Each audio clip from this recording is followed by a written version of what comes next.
5 জানুয়ারিকে কেন্দ্র করে চলছে 20 দলের লাগাতার হরতাল অবরোধ। গেল 15 দিনে ঘটেছে সহিংস নানা ঘটনা। এতে নিরাপত্তার অভাবে ভুগছেন এদেশে বসবাসকারী বিদেশিরা।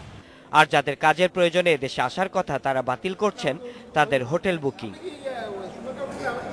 5 তারকা হোটেলগুলো জানায় জানুয়ারিতে 30% বিদেশি তাদের হোটেল বুকিং স্থগিত করেছেন।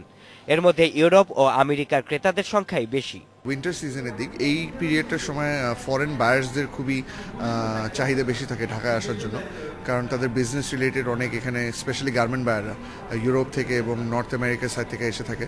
বাট যেহেতু এখন রাজনৈতিক অস্থিরতা অনেক বেশি বিরাজ করছে, তা স্বাভাবিক কারণে অনেক ক্যান্সেলেশন হচ্ছে। গেল বছরের রাজনৈতিক সহিংসতার সময় পোশাক খাতের 3 শতাধিক বিদেশি ক্রেতা বাংলাদেশ সফর বাতিল করেন। গেল কয়েকদিনের অবরোধের কারণে আবারও একই অবস্থা ফিরে এসেছে বলছে বিজিএমইএ। ফরেনাররা ট্রাভেলিং এর ব্যাপারে তাদের হয়তো কিছু ইনস্ট্রাকশন তাদেরকে দেওয়া হয়েছে, তাদের রেসপেক্টিভ কান্ট্রি রেসপেক্টিভ এম্বাসি থেকে হয়তো তারা পেয়েছে।